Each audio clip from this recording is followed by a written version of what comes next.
The Haryana government recently released a new licensing policy for high potential zones in the state, and developers are giving the new licensing norms a big thumbs up. According to real estate companies, the new policy is a game-changing move that gives developers a free hand to tailor their projects as per market needs. Developers expect this policy will reignite the slumped real estate sector of Gurgaon and other development hubs in Haryana. Let's understand the fine print of this policy.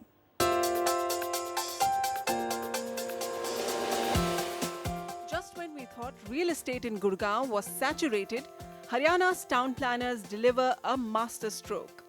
Haryana's new integrated licensing policy has made every inch of land in hyper-potential zones like Gurgaon and Faridabad licensable for real estate.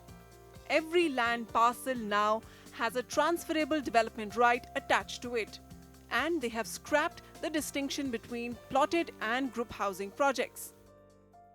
We wanted to simplify the whole thing. And we said now, if somebody opts for an integrated licensing policy for residential sectors, we will only govern them by two factors. One is FAR, the second is density.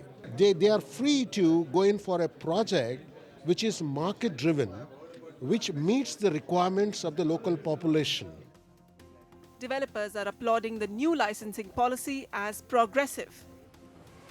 So earlier what used to happen is that in one sector they would allow only 20% area as group housing, and in the balance area you had to assemble at least 100 acres of land to get a township license. As a result of which a lot of land was just lying fallow, which was in the urbanizable area but not getting urbanized because it would not qualify for these this criteria. But now in the new policy they recognize that the land is just lying unutilized, and there is an artificial scarcity of development rights or FSI or land, buildable land. So they have allowed transferable TDR, transferable development rights on each acre of land in Gurgaon, and they have said that you need to assemble at least 25 acres to be eligible to use that TDR or that FSI and build on it. Effectively, the unutilized land parcels in the new developing sectors of 55 to 110 of Gurgaon get unlocked with this policy. And because developers can get a license for projects as small as 25 acres, they will be able to raise money easily. New players, more competition, and a better priced product. Let us say only 200 acres per sector is lying unutilized, and the balance is already utilized in the form of licenses already given. So we are talking about 50 into 200, 10,000 acres of land. Assuming only 50% of that land comes through this policy, we are still talking about 5,000 acres, translates to about 2.5 lakh apartments and a huge amount of supply. I think this is going to be really good for the middle class buyers of Gurgaon. Density and FAR norms have also been changed with an intent to rationalize house prices. Now here under this policy, the land which is beyond the 20% cap is what is on which this policy is applicable.